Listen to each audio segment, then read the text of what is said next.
ನನಗ್ ಗೊತ್ತು ನಾನ್ ಹೇಳಿದಿನ ನೀನ್ ಅಚೀವ್ ಮಾಡೇ ಮಾಡ್ತೀಯ ಅಂತ. ನೀವ್ ನನ್ ಜೊತೆನಲ್ಲಿದ್ರೆ ನಾನ್ ಏನ್ ಬೇಕಾದ್ರೂ ಮಾಡ್ತೀನಿ ಅತ್ತೆ. ಖಂಡಿತ ಇರ್ತೀನಿ, ಅದ್ರ ಬಗ್ಗೆ ನಿನ್ಗೆ ಅನುಮಾನನೇ ಬೇಡ. ಈ ಬಿಸ್ನೆಸ್ ಅನ್ನೋ ರಾಜಕೀಯನ ತುಂಬಾ ಚಾಣಾಕ್ಷತನದಿಂದ ಗೆಲ್ಬೇಕಾಗತ್ತೆ. ಇನ್ ಕೇಸ್ ನಮ್ಮ ಎದುರಾಳಿ ನಮ್ಗೆ ಬಗ್ದೇ ಇರೋ ಸಮಯ ಬಂದ್ರೆ ಅಡ್ಡದಾರಿ ಹಿಡ್ದಾದ್ರೂ ನಮ್ಮ ಗುರಿ ಮುಟ್ಬೇಕು. ಇಲ್ಲಿ ಸಂಬಂಧಗಳಿಗೆ ತುಂಬಾ ಬೆಲೆ ಕೊಡಬಾರ್ದು ಭವಾನಿ. ನಿನ್ನ ತಂಗಿ ಹಾಗೆ ಪ್ರತಿಯೊಬ್ರು ಒಂದು ಸೋರ್ಸ್ ಆಗಿ ಬಳಸ್ಕೊಳ್ಬೇಕು. ಪಕ್ಕಾ ಪ್ಲಾನ್ಡ್ ಆಗಿ ರಾಜಕೀಯ ತರ ಎಲ್ಲದನ್ನು ಪ್ಲಾನ್ ಮಾಡ್ಬೇಕಾಗತ್ತೆ. ಭವಾನಿ, ಇದೆಲ್ಲ ನಿನ್ ಕೈಲಾಗತ್ತಾ? ಯೋಚನೆ ಮಾಡು.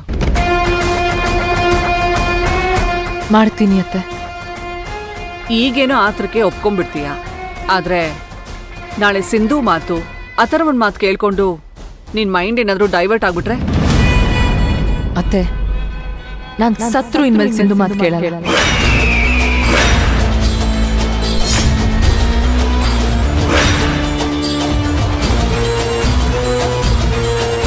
ನನ್ನ ತುಳ್ದು ಯಾವಾಗ ಅವಳು ಮುಂದೆ ಹೋಗೋದಕ್ ಪ್ರಯತ್ನ ಪಟ್ಲೋ ಅವತ್ತಿಗೇನೆ ಅವಳ ಮೇಲಿರೋ ಪ್ರೀತಿ ಸತ್ತೋಯ್ತು. ನಾನ್ ನಿನ್ ಜೊತೆ ಚೆನ್ನಾಗಿರೋದನ್ನ ನೋಡಿ ಅವಳು ಎಷ್ಟೋ ಅನುಮಾನ ಪಡ್ತಾಳೆ ಗೊತ್ತಾ ಅತ್ತೆ. ಅಕ್ಕ ಅಂದ್ರೆ ಪ್ರಾಣ ಬಿಡ್ತಿದ್ದೋಳು ಈಗ ಪ್ರಾಣ ತೆಗಿಬೇಕು ಅನ್ನೋ ಹಾಗೆ ಮಾಡ್ತಾಳೆ.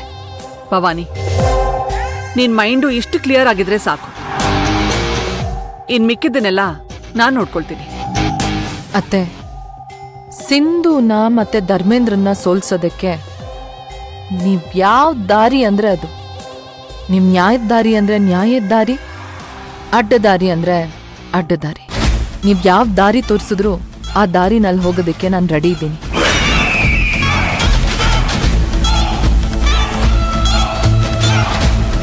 ಒಟ್ನಲ್ಲಿ ಅಥರ್ವ ನಾನ್ ಸರಿ ಅನ್ನೋದನ್ನ ಒಪ್ಕೋಬೇಕು.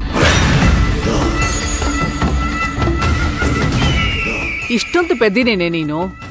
ಸಿಂಧು ನಿನಗೋಸ್ಕರ ಜೀವನೇ ಕೊಟ್ರು ಅವಳೇ ಸರಿ ಇಲ್ಲ ಅಂತ ನನ್ನ ಮಾತನ್ನ ಕೇಳ್ತಿದ್ಯಾ? ನಿಜವಾಗ್ಲೂ ನೀವಿಬ್ರು ಅಕ್ಕ ತಂಗಿರ.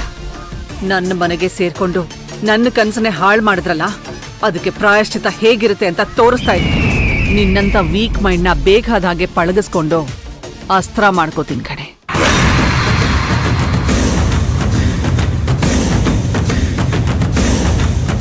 ಅತ್ತೆ, ಯಾಕೇನು ಮಾತಾಡ್ತಿಲ್ಲ? ಇನ್ನು ನಾವು ಮಾತಾಡೋದಲ್ಲ, ಕೆಲ್ಸ ಮಾತಾಡ್ಬೇಕು. ಏನೇ ಬಂದ್ರು ಈ ನಿನ್ನತ್ತೆ ನಿನ್ ಜೊತೆ ಇರ್ತಾಳೆ ಭವಾನಿ.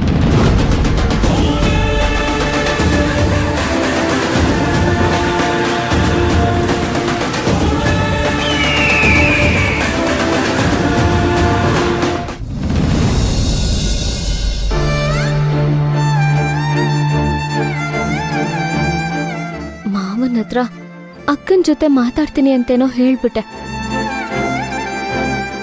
ಆದ್ರೆ ಅಕ್ಕ ಈಗಿರೋ ಪರಿಸ್ಥಿತಿಲಿ ಹೇಗ್ ಮಾತಾಡ್ಬೇಕು ಅಂತಾನೆ ಗೊತ್ತಾಗ್ತಿಲ್ಲ.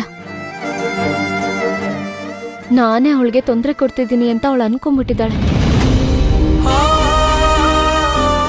ವಸುಂಧರಾ ಮೇಡಮೇ ಇದೆಲ್ಲ ಮಾಡ್ತಿರೋದು ಅಂತ ಅವಳಿಗೆ ಹೇಗ್ ಅರ್ಥ ಮಾಡಿಸ್ಬೇಕು ಅನ್ನೋದೇ ನನಗೆ ಗೊತ್ತಾಗ್ತಿಲ್ಲ. ನಾನು ಇಲ್ಲದೆ ಇರೋ ಸಮಯ ನೋಡ್ಕೊಂಡು ಅಕ್ಕನ ಮನಸ್ಸನ್ನ ಬದಲಾಯಿಸ್ಬಿಟ್ಟಿದ್ದಾರೆ.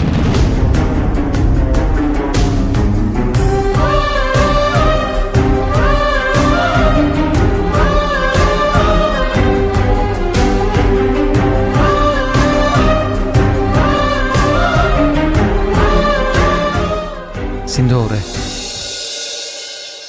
ಇನ್ನೂ ಟೆನ್ಷನಲ್ಲೇ ಇದ್ದೀರಾ?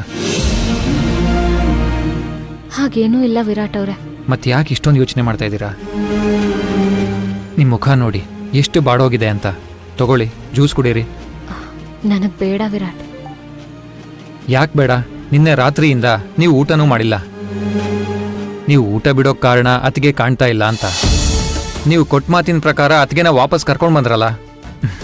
ತಗೊಳ್ಳಿ ಸಿಂಧು ಅವರೇ, ಜ್ಯೂಸ್ ಕುಡೀರಿ.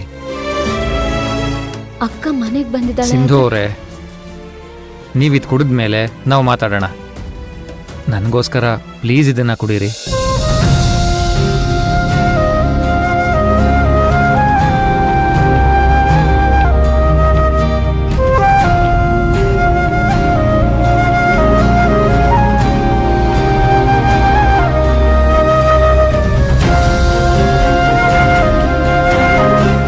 ಸಾಕು ವಿರಾಟ್. ನನ್ನ ಮಾತು ಕೇಳಿ ಇಷ್ಟಾದರೂ ಕುಡಿದ್ರಲ್ಲ, ಥ್ಯಾಂಕ್ಸ್. ಇನ್ನು ನಾನು ನಿಮ್ಮ ಬಲವಂತ ಮಾಡಲ್ಲ. ಸಿಂಧು ಅವರೇ, ಈ ಥರ ಟ್ಯಾಲೆಂಟ್ ಇರೋರ್ನ ನಾನು ಎಲ್ಲೂ ನೋಡೇ ಇಲ್ಲ. ಇದೆಲ್ಲ ಹೇಗ್ ಸಾಧ್ಯ? ಆಗ ಮಾಮ್ ಮನೆ ಬಿಟ್ಟು ಹೋದಾಗ್ಲೂ, ಈಗ ಅತ್ಗೆ ಮನೆ ಬಿಟ್ಟು ಹೋದಾಗ್ಲೂ ನೀವೇ ಕರ್ಕೊಂಡು ಬಂದ್ರಿ. ನಿಜವಾಗ್ಲೂ ಈ ಥರ ಸಿಚುವೇಶನ್ನ ನಾನು ಎಲ್ಲೂ ನೋಡೇ ಇಲ್ಲ. ಇಬ್ರು ನನ್ ಕಾರಣಕ್ಕೆ ತಾನೆ ಮನೆ ಬಿಟ್ಟು ಹೋಗಿದ್ದು. ಇದೇ ಕಾರಣಕ್ಕೆ ನಾನು ಬೇಡ ಅಂದಿದ್ದು. ನೀವು ಹೇಳೋ ಥರನೇ ಆಗಿದ್ರೆ ಮನೆ ಯಾಕೆ ಬಿಟ್ಟು ಹೋಗ್ಬೇಕು? ಅದೇನೇ ಇದ್ರೂ ಕೂತ್ಕೊಂಡು ಮಾತಾಡಿ ಬಗೆಹರಿಸ್ಬೋದಿತ್ತಲ್ವಾ? ಹಾಗೆಲ್ಲ ಬಗೆಹರಿಸ್ಕೊಳಕ್ಕಾಗಲ್ಲ ಅಂತ ನನಗೆ ಅರ್ಥ ಆಗ್ಬಿಟ್ಟಿದೆ. ಭವಾನಿ ಅತ್ಗೆ ಅವರು ಬದಲಾಗಿದ್ದಾರೆ ಅಂತ ನೀವು ಇಷ್ಟೊಂದು ಬೇಜಾರು ಮಾಡ್ಕೋತೀರಾ? ಈ ತರ ಸ್ವಲ್ಪನೇ ಜಾಸ್ತಿ ಆಗಿರೋದು ವಿರಾಟ್. ಯಾಕಕ್ಕ ಯಾವಾಗ್ಲೂ ನನ್ನ ಮಾತನ್ನ ತಪ್ಪಾಗಿ ತಿಳ್ಕೊತಾಳೆ? ಒಬ್ರನ್ನ ತುಂಬಾ ಪ್ರೀತಿ ಮಾಡಿ ಹಚ್ಕೊಂಡ್ರೆ ಇದೇ ಸಮಸ್ಯೆ. ಹಾಗಿದ್ರೆ ನಾನು ನಡ್ಕೋತಿರೋ ತಪ್ಪ? ನೀವು ಅತ್ಗೆನ ಮೊದ್ಲಿನ ಹಾಗೆ ತುಂಬಾ ಕಾಳಜಿ ಮಾಡ್ತೀರಾ. ಆದ್ರೆ ಅತ್ಗೆಗೀಗ ಮಗು ಆಗಿದೆ. ಈಗ ಅತ್ಗೆನೆ ಮಗುನ ಕಾಳಜಿ ಮಾಡೋಷ್ಟು ಬೆಳೆದಿದ್ದಾರೆ. ಹಾಗಂತ ನನ್ನನ್ನು ಯಾಕೆ ಕೆಟ್ಟೋಳ್ತರ ನೋಡ್ಬೇಕು? ನನಗೆಷ್ಟು ಸಂಕಟ ಆಗ್ತಿದೆ ಗೊತ್ತಾ? ಸಿಂಧು ಅವರೇ, ಪ್ಲೀಸ್ ಅಳ್ಬೇಡಿ. ನಾನು ಹಾಗೆ ಅನ್ಕೋತೀನಿ ವಿರಾಟ್, ಆದ್ರೆ ನನ್ನ ಕೈಲಿ ದುಃಖ ತಡ್ಕೊಳಕ್ಕಾಗಲ್ಲ.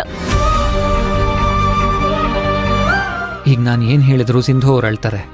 ಹೇಗಾದ್ರೂ ಮಾಡಿ ಇವ್ರನ್ನ ಸಮಾಧಾನ ಮಾಡ್ಬೇಕಲ್ಲ. ನಾನೊಂದು ಹೇಳ.